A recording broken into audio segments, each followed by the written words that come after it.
queremos hablar acerca de este tema del cual hemos titulado Oídme, trigo, paciencia con la cizaña.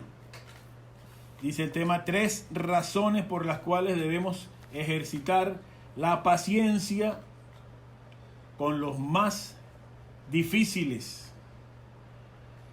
Y está una base bíblica que es Mateo capítulo 13, del 24 al 30. Usted sabe que estamos tratando las parábolas de Jesús en esta serie, que es ya el tema número 5. Nos corresponde hablar acerca de esta parábola, la parábola del trigo y la cizaña.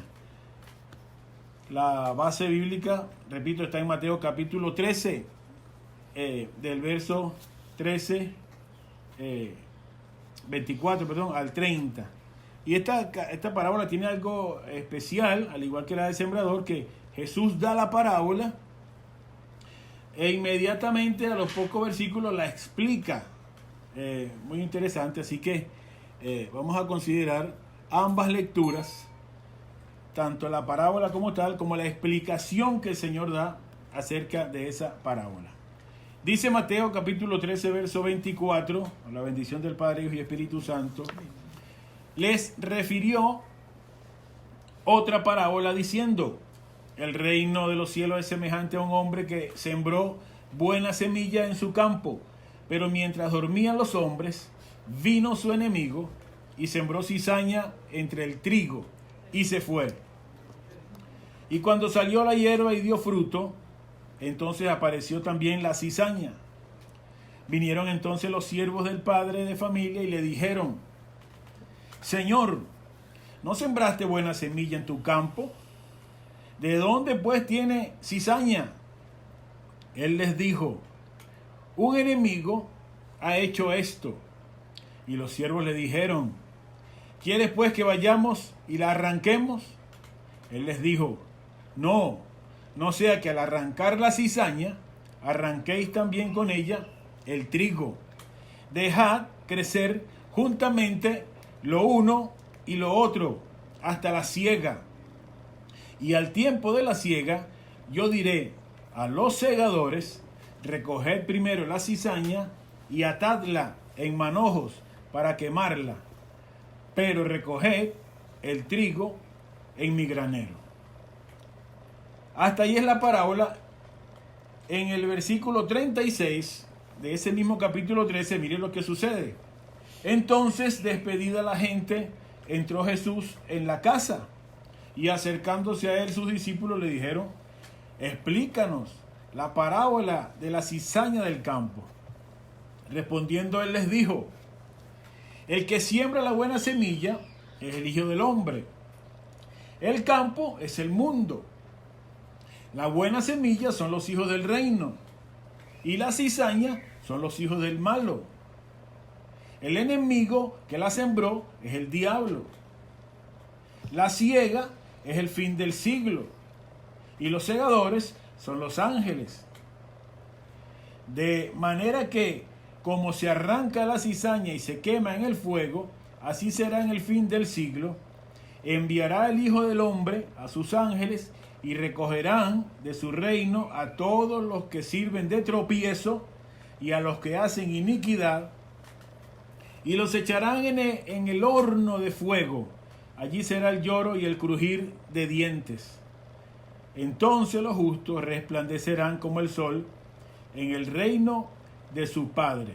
El que tiene oídos para oír, oiga. Amén.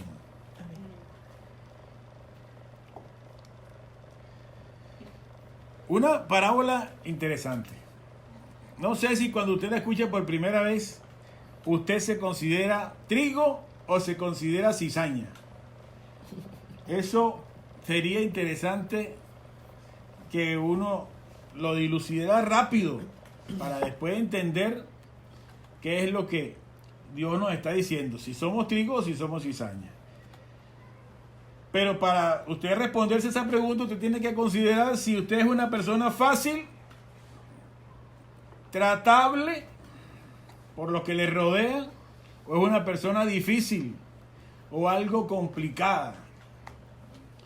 No sé si le fue fácil a Dios atraerlo a usted a sus caminos o si por el contrario fue algo complicado y trabajoso el tiempo que le tomó a alguien hablarle a usted para que usted se convirtiera en buena semilla, en trigo y en hijo del reino. Ahí usted verá si usted es trigo, es cizaña, si fue trigo y ahora es cizaña o si fue cizaña y ahora es trigo. Eso sería interesante, ese ejercicio. Ahí hay varios elementos en la parábola y personajes que están a flor de piel, se ven clarito. Hay un hombre, dice que es un dueño de un campo que siembra buena semilla. Ese es el Hijo del Hombre. Está hablando de Jesús, está hablando de Dios. En la Biblia por lo menos 62 veces se le da ese título al Señor, el Hijo del Hombre. Una vez en Salmo y después todo en el Nuevo Testamento se usa más de 60 veces. También habla de un campo que es el mundo. Se habla también de una buena semilla que representa a los hijos del reino. Un enemigo que ya el Señor lo explica, es el diablo y es el que siembra la semilla. Una cizaña que viene a simbolizar a los que sirven de tropiezo y a los que hacen iniquidad, los llama los hijos del malo. Interesante, las cizañas son los que sirven de tropiezo. Unos siervos que querían arrancar la cizaña antes de tiempo, también están allí en la parábola, y unos segadores que están esperando su turno para poder actuar en el momento oportuno. Y también habla de un horno de fuego final. Esta es una parábola que, como muchas otras, nos acerca al mundo rural, a la vida agrícola y campesina de la Palestina de los tiempos del Señor Jesucristo. Aparecen ejemplos en ella que para los que escuchaban eran habituales, eran perfectamente comprensibles para los judíos del tiempo del Señor, cuando les hablaban de este tipo de cosas, de trigo, de cizaña, porque la cizaña constituía una de las principales pesadillas del agricultor hebreo. Se trataba de una planta muy parecida al trigo, tan parecida que la llamaban trigo bastardo. Y el peligro de esta cizaña era que una planta que contiene una sustancia venenosa que se forma dentro de ella. Se trata de la temulina. Y hay un farmacéutico famoso que dice que basta 1 gramo de cloruro de temulina para matar a un gato de 2 kilos de peso. Es decir, la cizaña tiene algo que es tóxico. Y lo curioso es que esa toxicidad de la cizaña no la genera ella, sino que la provoca un minúsculo parásito, un pequeño hongo que crece dentro de los granitos de las semillas, introduciendo sus filamentos y la infecta. Y casi el 90% de la planta o de la cizaña se contamina. Si ese grano de trigo también se contaminara con el de cizaña, entonces la harina que se obtiene como resultado después es más oscura que la normal y puede producir envenenamiento. Un cuadro clínico dice que genera vómito y problemas de respiración y puede causar inclusive la muerte en cuanto a la cantidad que se consuma. Entonces, estamos hablando de una parábola que tiene elementos que los judíos sabían muy bien de lo que el Señor estaba hablando. Es sin duda una parábola que toca el tema escatológico, está hablando de tiempo futuro, está hablando de la época de la siega y está hablando al final de la condenación eterna. Eso está claro, está explicado por el mismo Señor y habla de que unos van a ser echados al fuego y los justos resplandecerán como el sol en el reino de su Padre. Y eso no hay discusión en cuanto a eso. La misma alude a ese tiempo de la siega y de esa separación de vida que el Señor va a hacer en cuanto a los hijos del mal o del malo y los hijos del reino. Eso no tiene discusión. Pero no creemos que solamente puede ser aplicada de esa manera.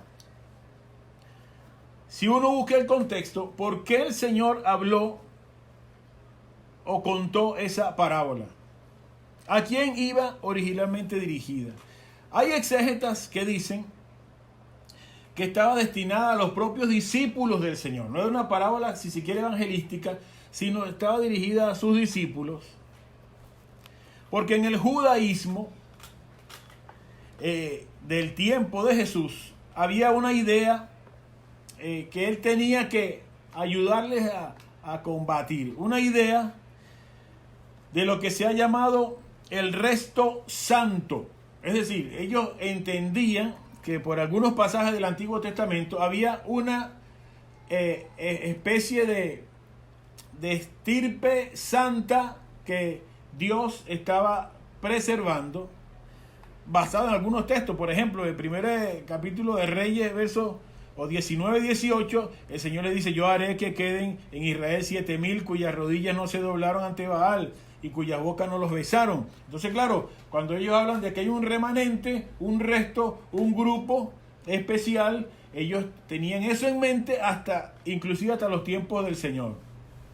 En Isaías capítulo 1, verso 9, dice: si Jehová de los ejércitos no nos hubiese dejado un resto pequeño, como Sodoma fuéramos y semejantes a Gomorra. Así que Isaías lo menciona y ellos aluden de que, bueno, hay un grupo especial, hay un resto santo, y ahorita se usa la palabra remanente. Entonces se tenía la creencia de que ese grupo estaba conformado, y si el Señor llegaba estaba más cerca todavía de ser ese grupo exclusivo, especial, formado por los fieles, los más fieles creyentes, los justos que perdurarían en el pueblo de Israel cuando viniera el Mesías, eran el resto santo. Y los fariseos pretendían ser parte de ese resto santo. Por eso no querían nada que ver con pecadores, de aquellos que no seguían la ley. Eran muy exclusivistas porque no querían contaminarse, los fariseos. Había también un grupo que lo llamaban los bautizantes, porque practicaban mucho eso de bautizarse con agua fría con mucha frecuencia, y habían surgido también de los fariseos y se creían también parte de ese resto santo.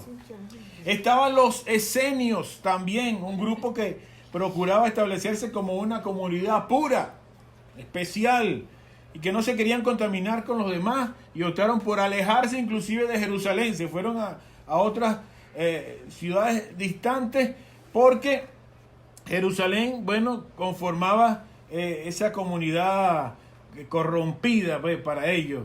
Era un santuario contaminado, dicen. Así que tales ideas acerca de ese resto santo estaban en la mente de los judíos en la época de Jesús. Pero la predicación del Señor y su comportamiento chocaba de frente contra esa idea equivocada que ellos tenían del resto santo. Los discípulos se preguntaban: ¿por qué, si Él es Jesús, acoge a los pecadores y come con ellos? Si Él es el Mesías, ¿cómo dice? ¿Por qué entonces se contamina con la muchedumbre caída? ¿Por qué parece declararle la guerra a los fariseos?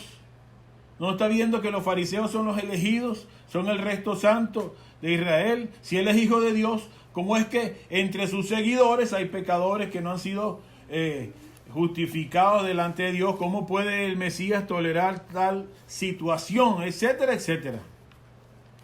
Decían: todavía hay mucha gente mala en Israel. ¿Cómo es posible que el reino de Dios, el día que se está acercando, si de verdad es el Mesías prometido, por qué no de una vez por todas exige la selección del resto santo de Israel y hace la separación entre los buenos y los malos?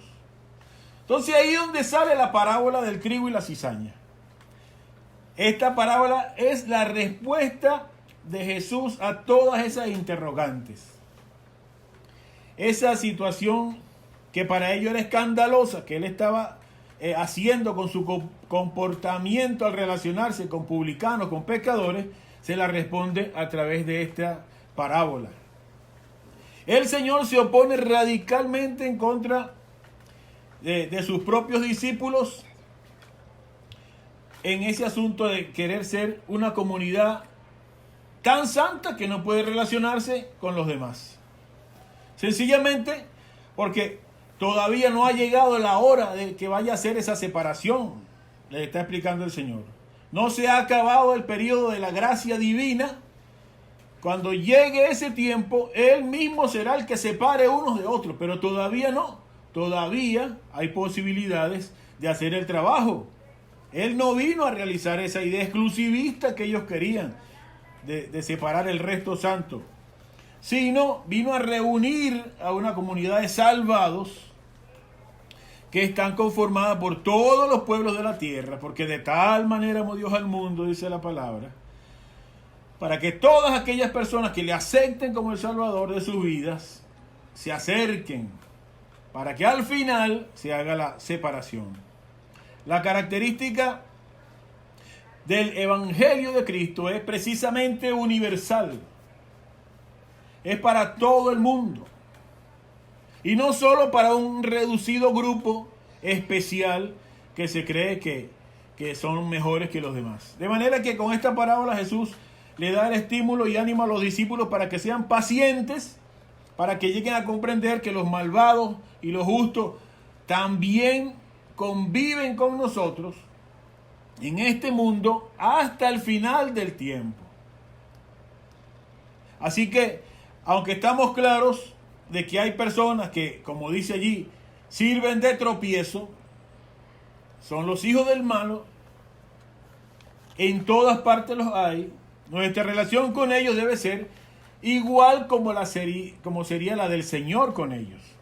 Es por esa razón, mis amados hermanos, que yo creo que aunque esta parábola, y repito, es profética, es escatológica, también hay implícita allí una enseñanza donde Dios quiere ayudarnos a desarrollar nuestra paciencia para el trato con aquellas personas que podamos considerar que son cizaña, que son usadas por el enemigo, que son de tropiezo, que hacen iniquidad y que están a nuestro alrededor.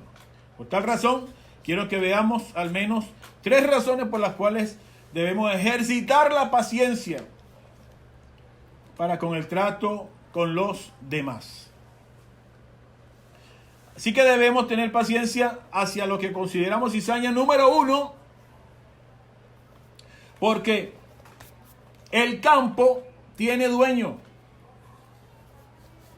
¿Se acuerda la parábola? El campo no es nuestro, el campo es del Señor.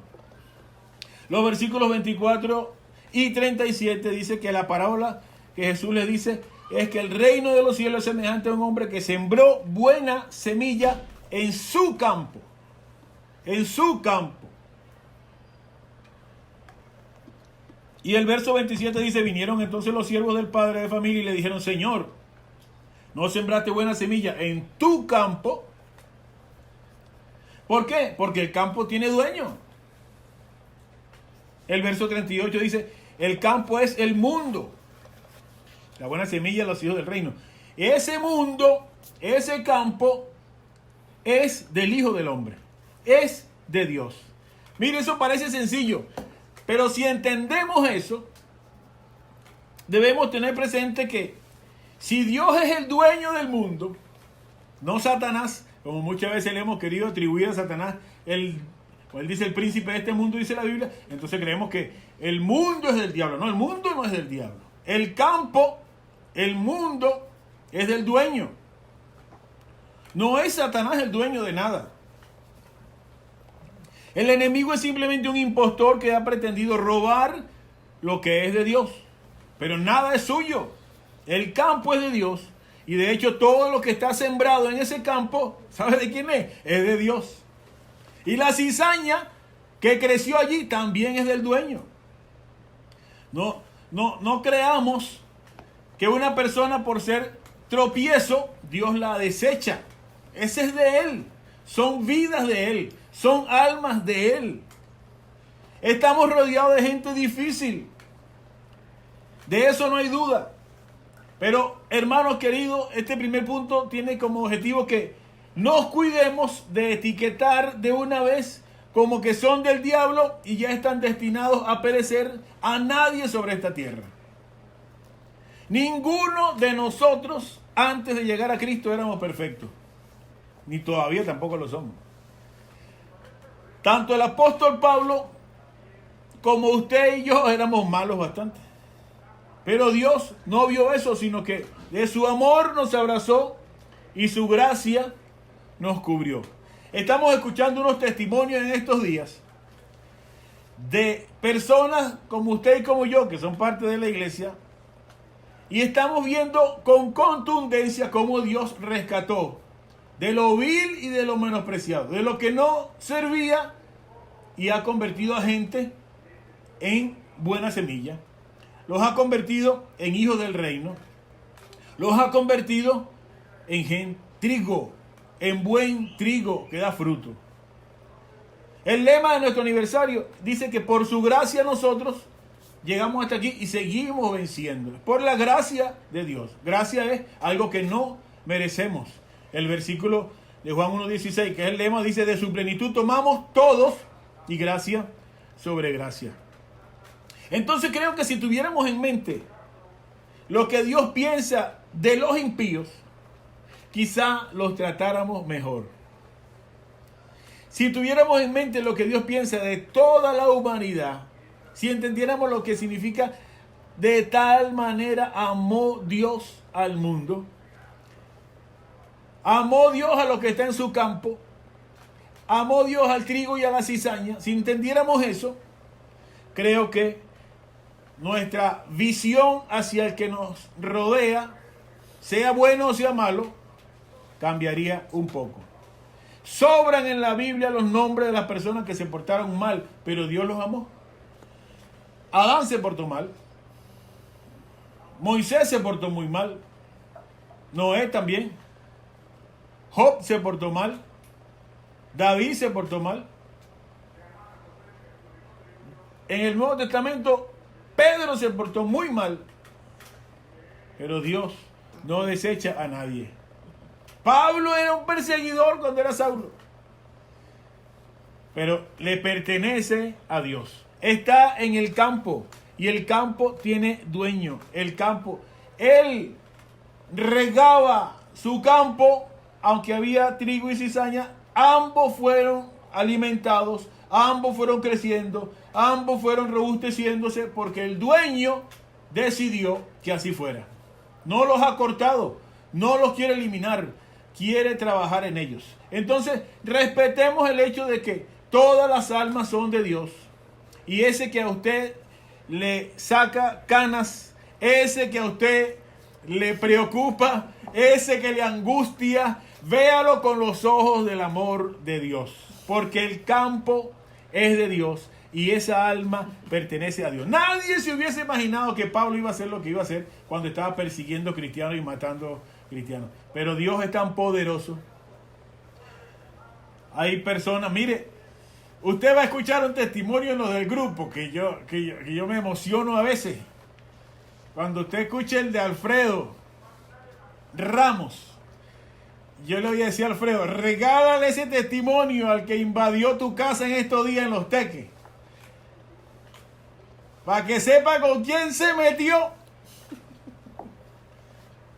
Y esa persona va a orar para que no te bajes de la cruz nunca, porque no lo conoce, hermano querido. Usted lo va a conocer cuando lo lea. Tremendo, pero Dios lo ama. Estoy seguro que, mire, en el testimonio la gente le tenía miedo, hasta la policía le tenía miedo, pero Dios no lo cortó. Gloria a Dios que no lo cortó, porque Dios es el dueño del campo. Dios es el dueño de todo lo que hay en ese campo, sea trigo, sea cizaña. Así que no nos corresponde a nosotros tomar decisiones en cuanto a la gente. Cuando vea a alguien difícil a su lado, cuando esté padeciendo persecución, cuando esté, oiga, disfrute el hecho de que hay un Dios que ama a esa persona. Amén. Véalo con las oportunidades que Dios le puede dar a esa persona. Véalo como una criatura del dueño del campo, el cual le ama tanto como le amó a usted y me amó a mí. Piense por un momento en esa persona y diga, Señor, es tuya, es tu alma, ayúdala, es tuya, no es mía, no me corresponde a mí tomar ninguna decisión. Amén. Ese es el punto 1. Punto número 2. Debemos tener paciencia hacia lo que consideramos cizaña, porque, en segundo lugar, el problema no es la cizaña. El problema principal es el enemigo que la sembró. El versículo 25, 28 y 39 dice, pero mientras dormían los hombres, vino su enemigo y sembró cizaña entre el trigo y se fue. Y después dice, vinieron los siervos y le dijeron, Señor, ¿no sembraste buena semilla en el campo? Y él les dijo, y dice, ¿por qué tiene cizaña? Y él les dijo, un enemigo ha hecho esto. Verso 28. Y los siervos le dijeron, ¿quieres que vayamos y la arranquemos? Y después en el verso 39 él dice, el enemigo que la sembró es el diablo. Está clarísimo. Porque ellos no dijeron, ¿quieres que vayamos a donde el enemigo? Porque es más fácil arrancar la cizaña. Pero ellos tenían que haberle dicho, cuando él le dijo, vino un enemigo y la sembró, ellos tenían que haberle dicho, ¿quiere que vayamos por donde el enemigo a formarle un lío? ¿Quiere que vayamos donde el enemigo a demandarlo? ¿O para que venga él a responder? No, vamos a arrancar la cizaña, es lo más fácil. Pero resulta, hermano querido, que el problema no es la cizaña. Es un problema, por supuesto, pero el principal problema no era la cizaña, es el enemigo, el diablo, dice allí. Y cuando perdemos de vista contra quién es nuestra verdadera lucha, entonces enfocamos mal nuestra batalla. No vea a las personas como victimarios, véalas como víctimas de aquel que sembró en ellos lo que están haciendo. El que sembró el veneno en esa persona no fue ella, fue el diablo, fue el enemigo. Y contra ese es que tenemos que enfilar nuestra batalla. Pablo lo dice de esta manera. Efesios 6:11. Vestidos de toda la armadura de Dios para que podáis estar firmes contra las acechanzas del diablo.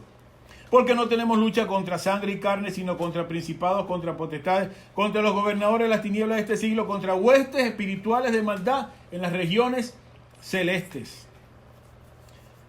Es que a veces nosotros invertimos demasiado tiempo, hermanos queridos, peleando con la gente, peleando con quien no debemos.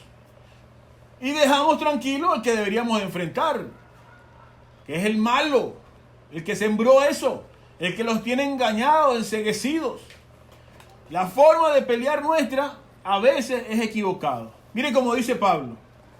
Sigue diciendo en el verso 14, Efesios 6:14. Está pues firme ceñido vuestros lomos con la verdad, vestidos con la coraza de justicia, calzados los pies con el apresto del evangelio de la paz. Miren las armas: verdad, justicia y paz.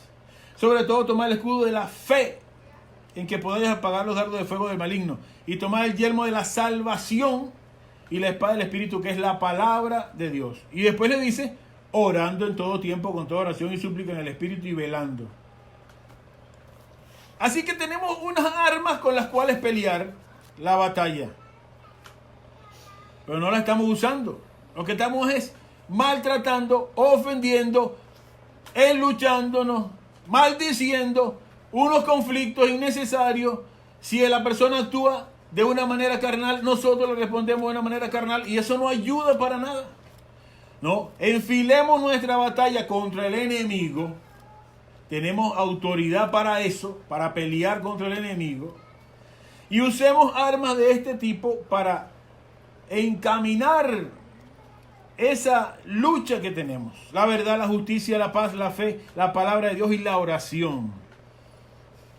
Sé que estamos cerca de esas personas que son de tropiezo, inicuas, pero nosotros tenemos posibilidades de pelear contra Satanás y ayudarlos a ellos a ser libres. Son víctimas, ayudarlos. Segunda de Timoteo capítulo 2:24 dice: porque el siervo del Señor no debe ser contencioso, sino amable para con todos, apto para enseñar y sufrido, que con mansedumbre corrija a los que se oponen, por si acaso Dios les concede que se arrepientan para conocer la verdad y escapen, oiga bien, del lazo del diablo en que están cautivos a voluntad de él. Es decir, que cuando usted usa la paciencia, cuando usted usa la mansedumbre, repito, 2 Timoteo capítulo 2, 24 al 26, cuando usa esa mansedumbre, esa paciencia para ayudarlos, lo está haciendo con el fin de que se arrepientan y escapen del lazo en que están cautivos. Usted puede decir, no, yo lo he intentado. Bueno, pero no se rinda porque está peleando una fuerza que es satánica y está peleando contra Satanás. No contra carne y sangre, sino contra los principados que cautivan a esa persona, que los tienen cautivos a voluntad de él. De tal manera que enfilemos nuestra batalla contra el enemigo, que es el que siembra la cizaña. Hermanos queridos, a usted pueden injuriarlo, a usted pueden calumniarlo, a usted pueden ofenderlo, pueden maltratarlo, pero no vea a la persona. Entienda, hay demonios tratando de perturbarlo a usted y usa sus hijos, y usa cizaña, y usa personas que se dejan usar.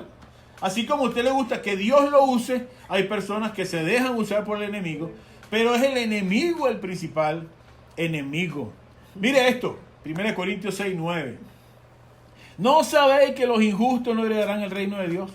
No erréis, ni los fornicarios, aquí está nombrando pura cizaña, ni los fornicarios, ni los idólatras, ni los adúlteros, ni los afeminados, ni los que se echan con varones, ni ladrones, ni los avaros, ni los borrachos, ni los maldicientes, ni los estafadores heredarán el reino de Dios. Y oiga esta perlita. Y esto erais algunos, mas ya habéis sido lavados y habéis sido santificados, ya habéis sido justificados en el nombre de Jesús por el Espíritu de nuestro Dios. Así que, ¿de dónde salimos nosotros? Nosotros fuimos bastante cizaña, bastante problemáticos, bastante difíciles en otra época, y ahora nos toca enfrentar lo mismo que nosotros hicimos a otras personas. Así que pelee contra quien tiene que pelear y no descargue toda la furia contra alguien que está siendo víctima del trabajo satánico. Número 3. Debemos tener paciencia hacia los que se consideran, hacia los que consideramos cizaña, porque, mire esta, arrancar la cizaña en la carne es peligroso. Los segadores lo saben, pero los siervos no lo saben. ¿Qué tal? Verso 29. Ese versículo 29 que acabamos de leer dice, o del 28, y él le dijo, un enemigo ha hecho esto, y los siervos le dijeron, los siervos, oiga bien, los siervos, no los segadores, los siervos le dijeron, ¿quieres pues que vayamos y la arranquemos? Y él les dijo, no sea que al arrancar la cizaña arranquéis también con ella el trigo. Eso es clave, hermanos queridos. Porque si no entendemos que el Señor quiere que la cizaña esté todavía ahí al lado suyo, si Él lo permite, es por algo. Yo no sé si usted sabe lo que son los fundamentalistas. Y explicarle un momentito. Los fundamentalistas, esa es una palabra de la historia de la iglesia, es vieja. Durante las últimas décadas del siglo XIX, los opositores al liberalismo no se llamaban así fundamentalistas, se les decía ortodoxos, conservadores o defensores de la sana doctrina. Es la gente que creía que había mucho liberalismo, mucha carnalidad, vamos a decirlo así.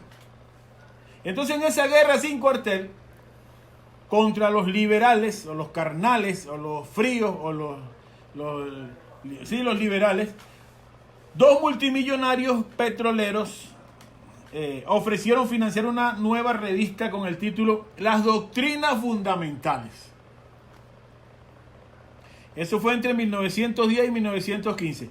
Publicaron 12 extensos tomos, de los que circularon más de 3 millones de ejemplares en forma gratuita a pastores, seminaristas y otros líderes. Y de ese proyecto quedó el nombre, como se llamaba Las Doctrinas Fundamentales, quedó el nombre de los fundamentalistas. Es un movimiento histórico. Ellos encerraron en su doctrina lo básico, lo que dijeron, de aquí no podemos salirnos. Bueno, ese fundamentalismo traía desde su nacimiento un virus mortal, que era lo que llaman el reduccionismo. Les gustaba reducir todo a los 5 o 6 puntos fundamentales que ellos decían. Si alguien se salía de ahí, ya estaba condenado como liberal, como carnal, como extremista, o mejor dicho, como liberalista, como carnal, eso es. Entonces ellos, en su doctrina fundamental, establecieron lo que para ellos era el patrón que debía seguirse. Yo no sé si usted ha escuchado hablar de un par de jóvenes que están ahorita en las redes sociales, a los que los han llamado los rabacucus. No sé si ha escuchado ese nombre. Bueno, se lo dejo allí. Le dejo la tarea para que lo busque y se sorprenda y sepa de lo que quiero hablarle. Ellos son, a mi consideración, la expresión actual más encarnizada del fundamentalismo cristiano. Atacan todo, condenan todo y critican todo. Para ellos el evangelio es como ellos se lo imaginan.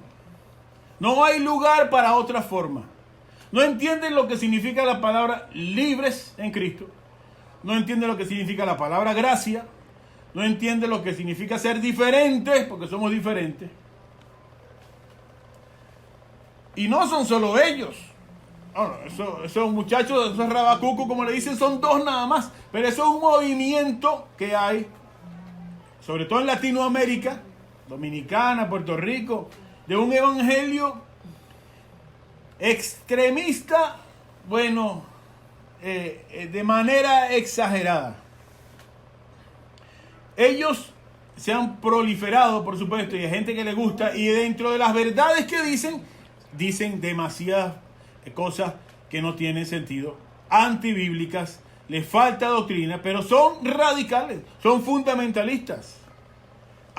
Se han olvidado que ellos no son dueños del campo. Y se han olvidado que el dueño del campo no arranca la cizaña. Ellos lo que buscan es arrancar la cizaña.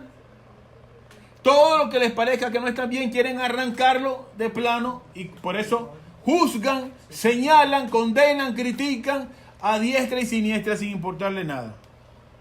El Señor le dijo a su siervo, un enemigo fue el que ha hecho eso. Y cuando ellos le dijeron, ¿quiere que arranquemos? Él le dijo, no, Señor, no me lo arranque, déjelo allí. Déjelo que crezca junto con el trigo. Cuando nosotros actuamos en la carne, guiados por nuestros impulsos, por nuestras emociones, hermanos queridos, movidos por nuestros instintos, por nuestros sentimientos, no estamos actuando bien. Ahí nos priva el amor. Cuando impulsivamente reaccionamos para, entre comillas, castigar lo malo, entre comillas, para resolver las desviaciones, no estamos actuando bien. Y hay mucha gente justificando actitudes violentas por el hecho de que el Señor volcó las mesas de los cambistas. Y él tenía, entonces dice, un mensaje fuerte. Y eso es simplemente una vulgar excusa y un pretexto para hacer lo que tienen en la carne. No les gusta poner la otra mejilla, que eso también lo dijo Jesús. No les gusta ser como corderos llevados a matadero, que eso también lo hizo Jesús. Pero sí les gusta voltearle las mesas a los demás y maltratar y herir y señalar y condenar, porque ellos son, qué sé yo, el resto santo. Son especiales, son mejores que los demás. Critican, condenan, juzgan, comparan, como decíamos en estos días. Y eso no está bien. Pablo estaba preso. Y sin embargo, mire lo que dice Pablo en Efesios 4:2. 4:1 en adelante. Yo, preso en el Señor, les ruego que andéis como es digno de la vocación con que fuisteis llamados. Está preso. Les dice, con toda humildad y mansedumbre, soportando con paciencia los unos a los otros en amor. Paciencia, estás preso. solícitos en guardar la unidad del espíritu y el vínculo de la paz. Vínculo de la paz, unidad. Y te metieron preso en un cuerpo, en un espíritu, como fuiste también llamado en una misma esperanza de vuestra vocación. Esa es la mentalidad de Dios. Usted puede estar siendo maltratado, pero usted tiene que entender que usted no está puesto para cortar cabezas ni desarraigar a nadie, porque usted se crea mejor que nadie, ni yo. Necesitamos ejercitar la paciencia. Hacer el bien en todas las áreas de nuestra existencia es ejercitarnos en la paciencia. Es como plantar flores a lo largo del camino de nuestra vida, por donde vamos, para que produzcan el grato olor fragante del que el Señor nos habló.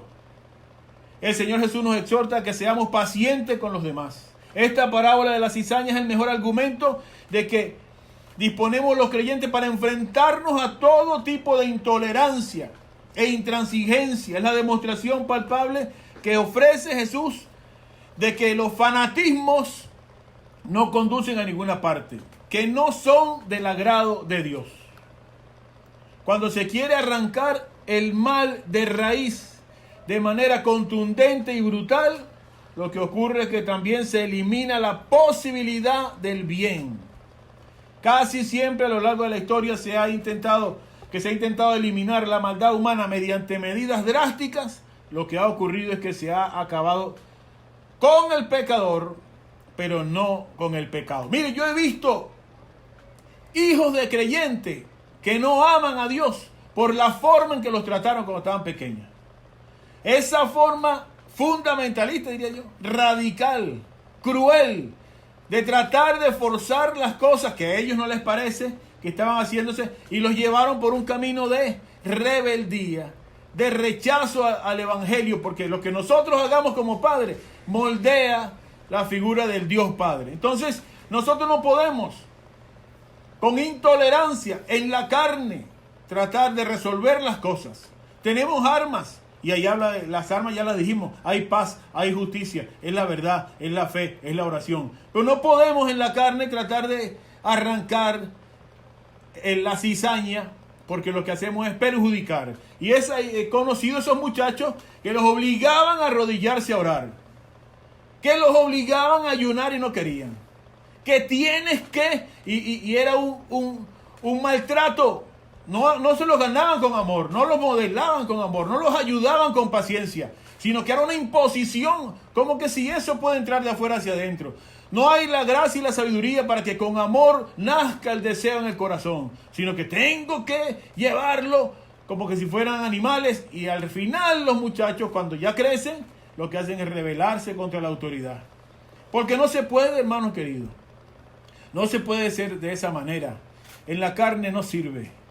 Hay que hacerlo con sabiduría. Así que cuidémonos de pasar de ser hijo del reino y de buena semilla a ser el causante más bien de estorbar la obra de Dios.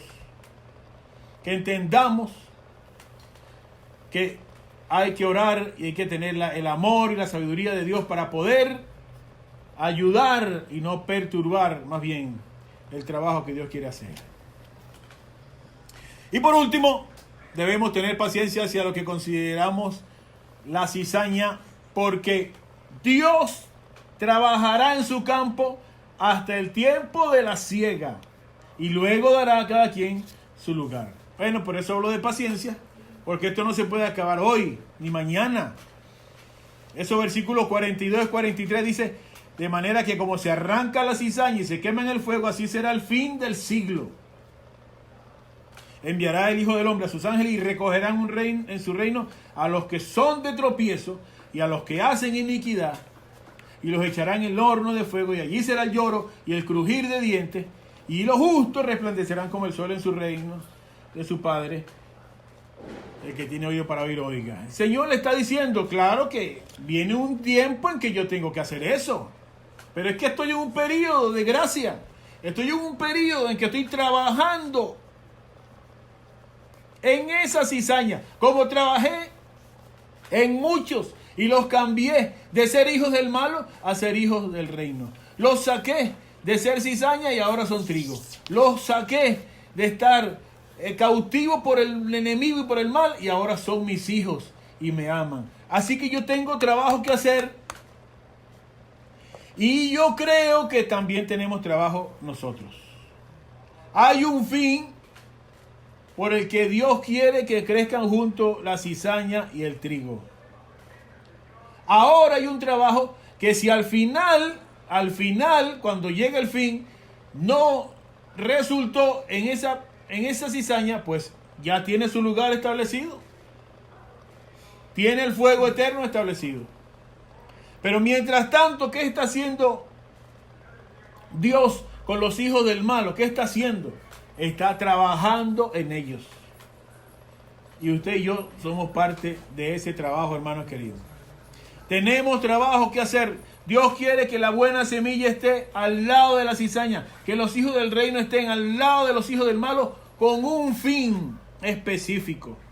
No para que el mal nos venza, no para que seamos vencidos de lo malo, sino para que venzamos con el bien el mal. Eso lo dice Romanos 12:21. No seas vencido de lo malo, sino vence con el bien el mal. Vence con el bien el mal. Mire, ese capítulo 13 de Mateo arranca con la parábola del sembrador. Los versículos iniciales del sembrador, Dios habla de semillas, de caminos, aves, pedregales.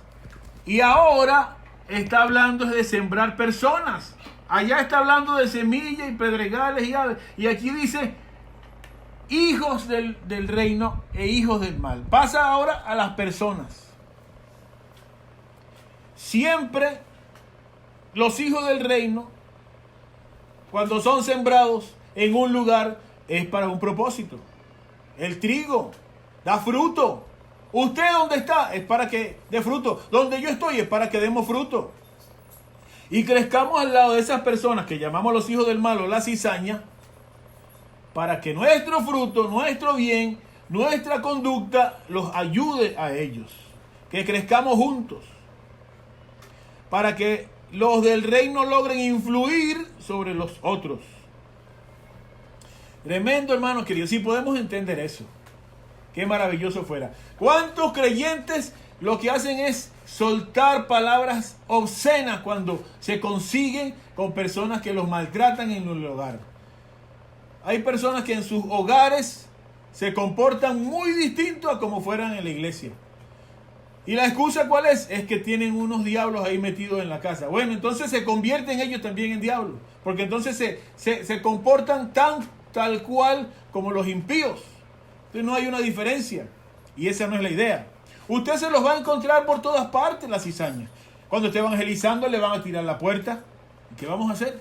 Cuando esté tratando de ayudar a alguien en su trabajo, lo van a maltratar. En su casa va a tener también sus enemigos. O en el transporte, en donde vaya, en el metro, en la camioneta, o en la cola de la gasolina, o en el supermercado, en el abasto, o en la universidad, o en la iglesia. En todas partes hay gente que se deja usar por el maligno, influenciadas por el mal. Pero identificarlas no es lo único que podemos hacer. Es decir, ese lo está usando el diablo. Sí, ese lo está usando el diablo. Pero ¿qué hacemos con eso? Con identificarlas solamente.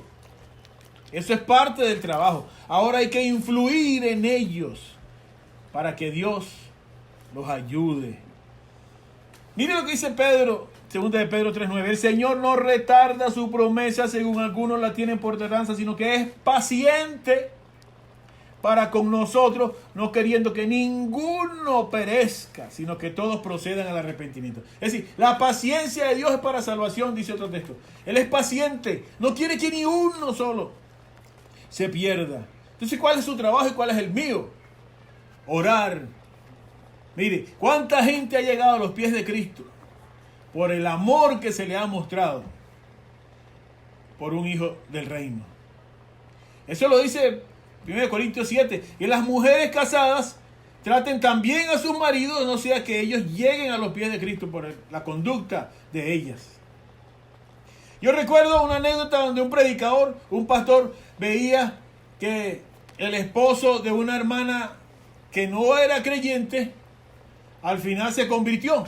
Y él le decía Él una vez conversando con él le dijo, oye hermano fulano, me acuerdo cuando tú todo ese tiempo que no querías convertirte, pero después te entregaste, gracias a Dios. Dime en cuál de los mensajes fue que te entregaste, cuál prédica te gustó. Y el hermano le decía, no, las prédicas suyas, no.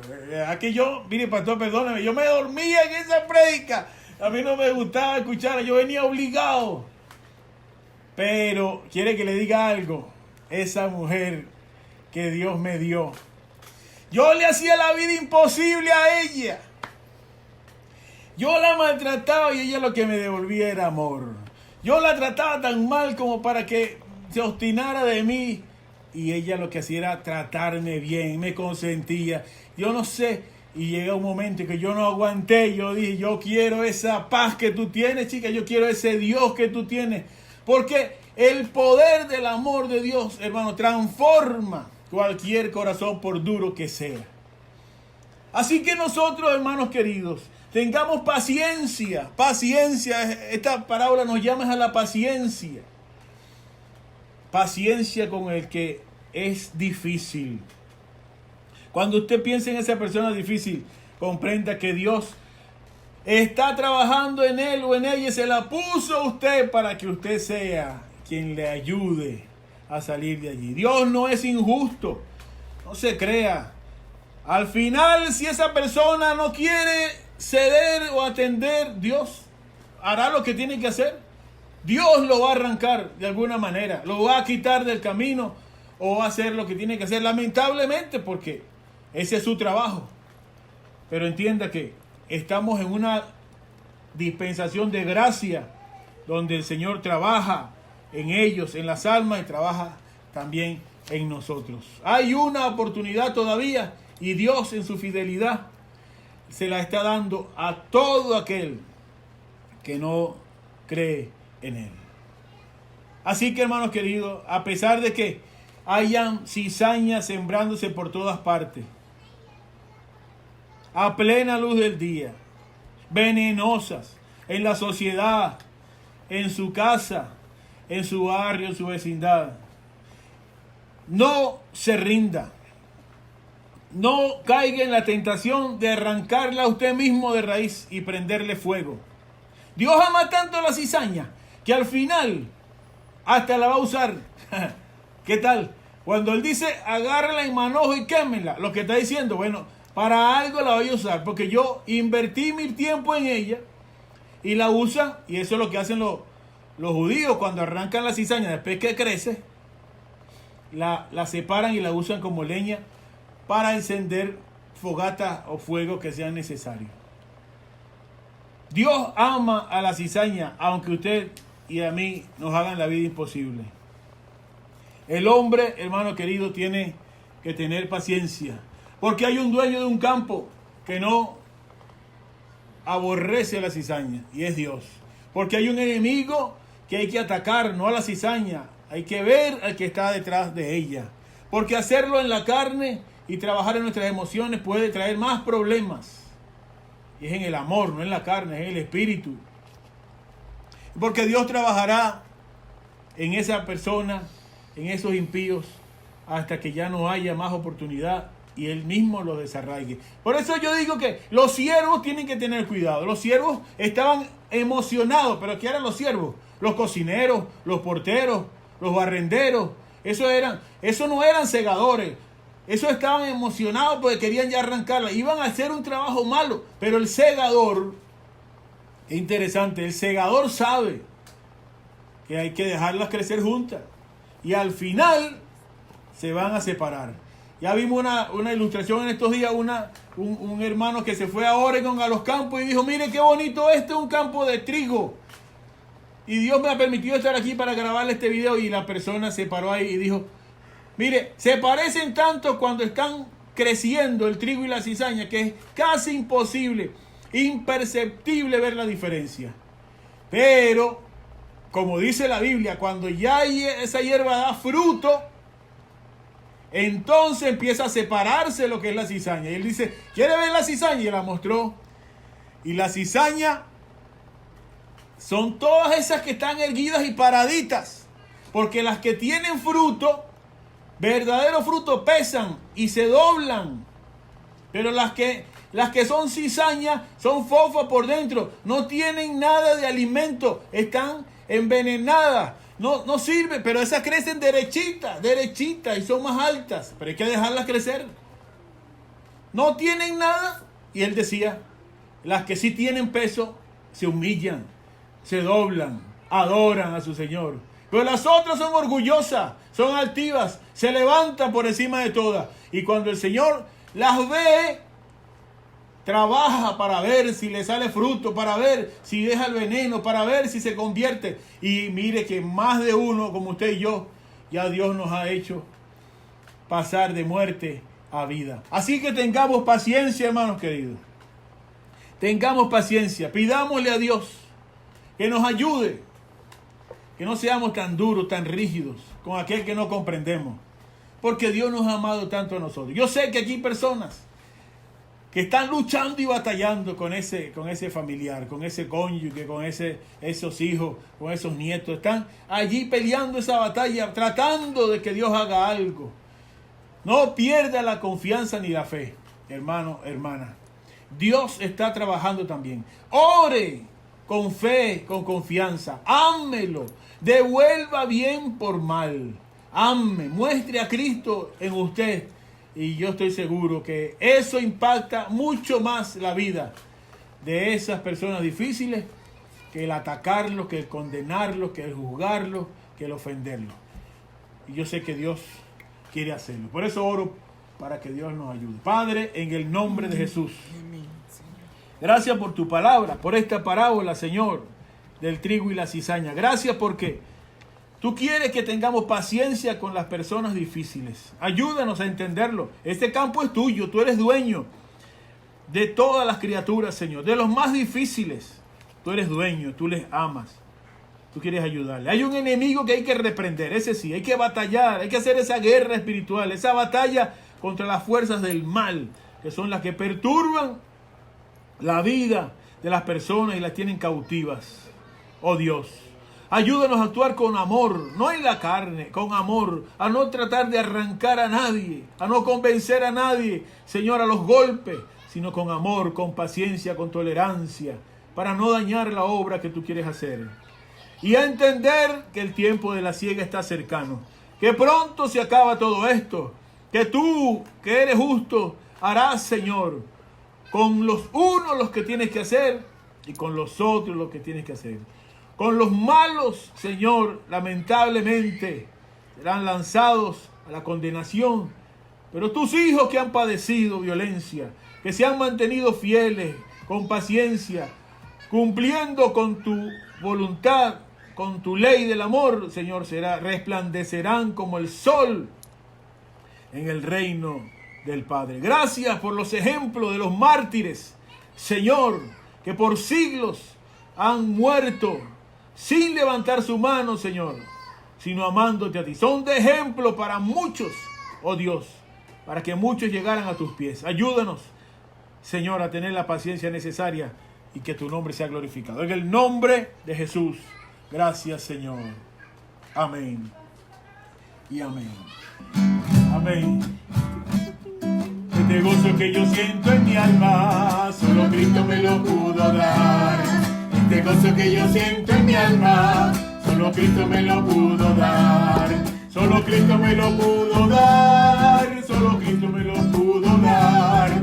Este gozo que yo siento en mi alma, solo Cristo me lo pudo dar. Pero qué felicidad, pero qué felicidad, cantando todos en coro nuestro Padre Celestial. Pero qué felicidad, cantando todos en coro a nuestro Padre Celestial. Mire, le voy a dar un minuto para que nos diga algo acerca de lo que escuchó. Ponga su micrófono. Este gozo que yo siento en mi alma, solo Cristo me lo pudo dar. Este gozo que yo siento en mi alma, solo Cristo me lo pudo dar. Solo Cristo me lo pudo dar. Solo Cristo me lo pudo dar. Este gozo que yo siento en mi alma, solo solo Cristo me lo pudo dar. Pero qué felicidad, pero qué felicidad, cantando todos en coro a nuestro Padre Celestial. Pero qué felicidad, cantando todos